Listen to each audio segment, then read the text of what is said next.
All right, another mock draft reaction. This one is going to be reacting to a YouTube video, although I'm not going to listen in. I'm just going to see what the draft picks are. If you want to hear PFF Sam's analysis on this, along with Steve Palzoro.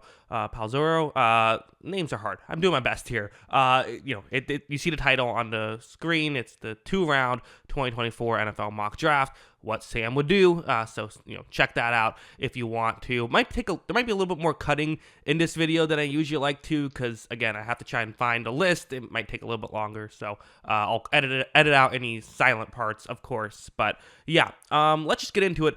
And right off the bat, we got some scorching hot takes, which I love. That's what we need more of in these mock drafts. There's too much just going along with the consensus type of mock drafts, I feel like. This is already off to a hot start as you see the first 6 picks on the board. Caleb Williams 1, that's sure. JJ McCarthy, number 2 for the Commanders. So Drake May not going number 2, and neither is Jaden Daniels. JJ McCarthy being the guy. Wow, so Sam is a big fan of McCarthy. This is definitely something I'm going to check out this video afterwards to try and figure out what the reasoning is.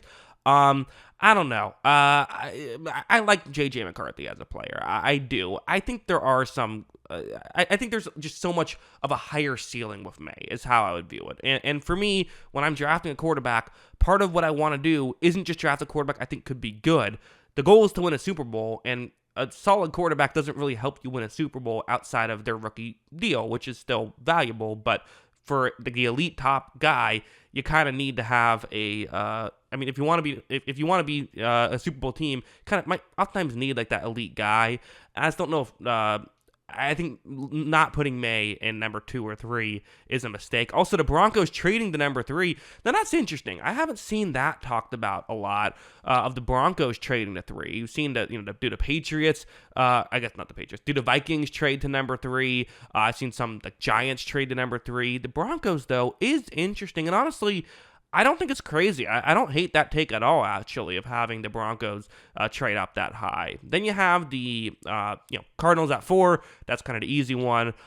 Sam also does have Joe Alt going at 5 to the Chargers. That's what I did. I had him going there, but Neighbors was off my board at that point. Neighbors still on the board. Sam would rather go with Alt, though, which, again, definitely Alt's a great player. I kind of think, though, that I don't know. If Neighbors is available, I think I'd probably go Neighbors. But, Giants fans very happy they are able to receive and they are able to get, Malik Neighbors there. So that's definitely, I'm sure they would be thrilled about that.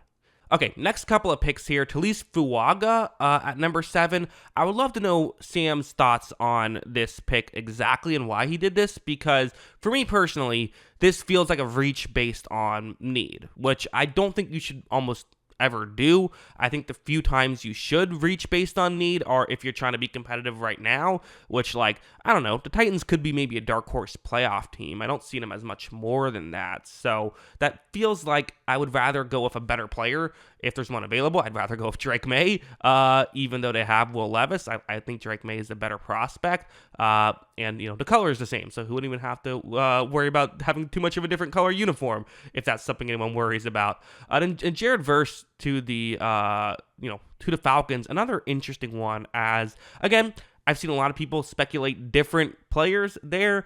I also just don't love the idea of the Falcons fully drafting for need, which kind of feels like, again, what that pick would be. But they are trying to compete right now, so it's at least more forgivable in Atlanta's case, so I do understand it. Okay, next 2 picks are on the board. Drake May does finally get drafted. Only a couple of picks, but the Vikings trade to jump the Jets. So I'm assuming this is a trade where you're worried someone else is also going to trade up. But at that point, I think at this point, when you're at 11 and you're willing to wait that long, you're probably willing to wait, till 11 instead of trading up to 9. But Drake May to the Vikings, which, listen, if the Vikings can pull this off and only have to move up 2 spots and get a guy like Drake May, I'm sure they'd be happy to do it.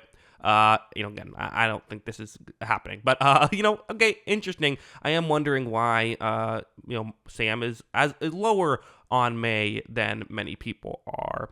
Brock Bowers going at number 10 to the Jets. Yeah, big fan of that pick. I think he could really help out that team a lot. They could use another weapon. Sure, there are other pieces on the board, but especially with 2 tackles gone now, I think going for a weapon, kind of getting the last, not the last elite guy actually, because Romeo Odunze is there. Now that I think about it, I don't know. I'd probably rather go Romeo Odunze. I kind of forgot he was there. Again, I'm wondering if just Sam just isn't as high on Odunze as everyone else is. That must be it. But yeah, that's interesting. Okay, a few more picks, which you had the Bears getting Odunze, which I think if they got him at pick 11, they would feel very happy about that. Again, so Sam lower on Odunze, but not like super low on Odunze. Has some other players he likes more than him, but still feels like Odunze is worth a number 11 pick for the Bears, who aren't like, wide receivers listed as a need, and it kind of is, but I don't think it's like a huge need. They do have Keenan Allen and DJ Moore, but why not be great there for your young quarterback? I would totally agree with the pick if they made it. Part of that, though, is I really like the player. Patriots, so the Patriots trade down, don't go quarterback. It seems like Sam's going with the mindset of, hey, let's build for the future. Let's try to get a good team. Situation matters for young quarterbacks. Let's not do the Bryce Young thing of throw him into a horrible situation and then basically ruin his development, or at least very, very much stunt the development. Yeah, makes sense. And the Raiders could go quarterback here, but Sam must not be crazy about Penix or Bo Nix. Maybe he still likes them. Maybe it'll show up later. But for now, not showing up on the list. Next couple of picks here. The Saints get Troy Fautanu, who, again, just another one of those. I get they need a tackle. It's a little bit. He's higher on my. That'd be high for me. That'd be early for me. I'll just say that. There are people who really like him. Cooper DeJean, who I know that the PFF board, which is not Sam. Sam works for PFF. He does not. PFF isn't one entity like people talk about it sometimes. They have DeJean at 9, so I guess Sam lower than the consensus over there, but still, that is someone who, is a little early for me, I'll say that, but he is a very good player. I also do wonder a little bit about that scheme fit and everything, just interested how that could work. It should be interesting, though. Moving on to the Seahawks at pick 16. Here we go. If I can do this live, I was able to. Oh, here we go. Got a few of them. Beautiful. Didn't even have to do any editing for this one. So saving my future self a couple of seconds, which I'm now wasting by blabbering on about it. Number 16, the Seahawks go Jackson Powers Johnson. Yep.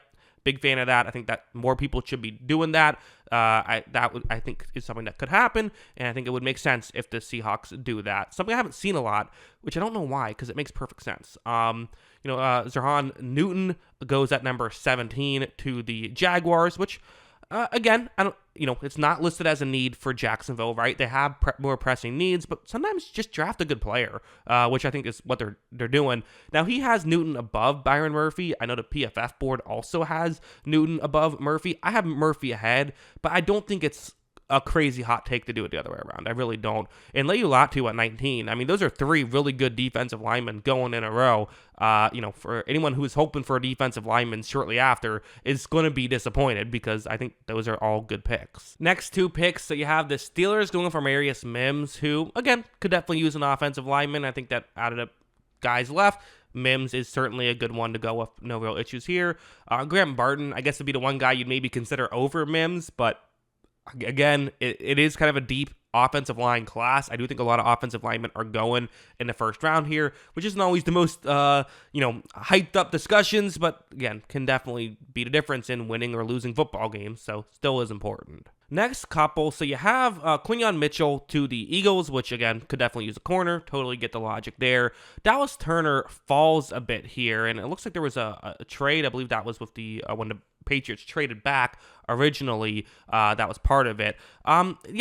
This feels more around where I'm kind of in the same way with Sam in terms of Dallas Turner as a player. This is more around when I would consider drafting him. I think that there's definitely been some hype around him. I know that his analytics aren't quite maybe worth entire hype, although he also plays for Alabama, so that kind of hurts the analytics a little. It's a whole thing, but I think he's still a good player, worth a first rounder, and this would be a good pick for the Patriots. Although I do agree that people having him consistently in the top 10 feels very high for me.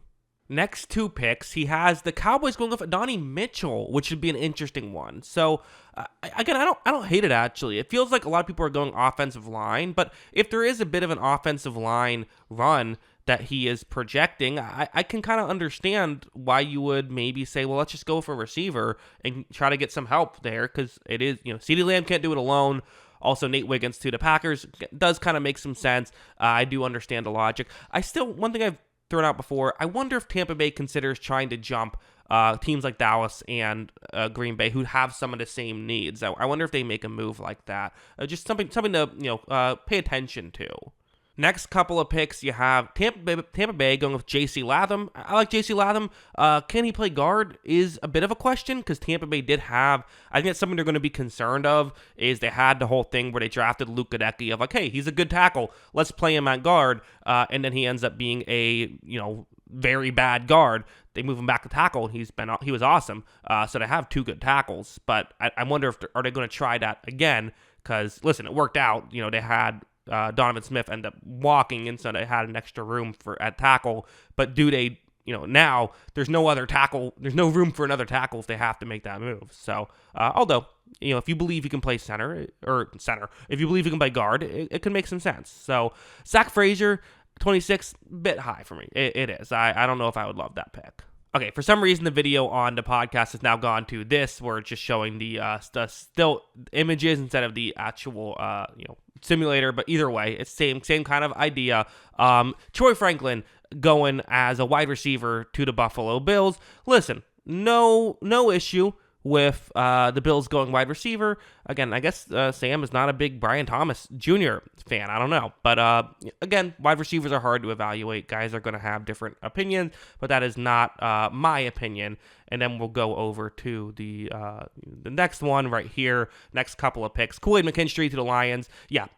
Big fan of this selection. He's a player I really like. And Chop Robinson to the Ravens is one I haven't seen a ton of, even though I think it makes perfect sense. It's another one of those, like, why aren't we seeing that get mocked more? Because it totally would make sense. Finally, last two, the TJ Tampa to San Francisco. Again, not my favorite corner personally, but we could certainly see how that could work out. And then Tyler Guyton to the Chiefs. Yeah, that's smart as well.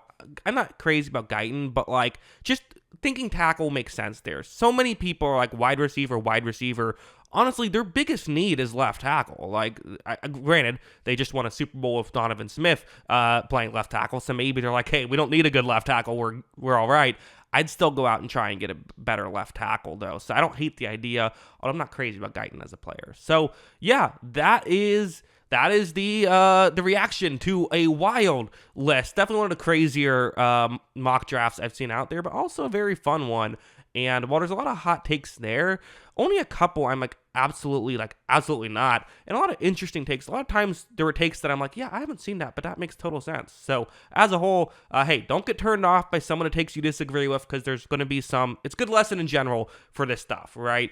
Don't get too turned off by what you disagree with, because there might be some actually interesting things you haven't thought of when someone is doing something a little differently than how you would do it. So yeah, those are my thoughts on all of this. What are yours? Let me know in the comments below. Always love hearing from you. And of course, as always, thanks for watching.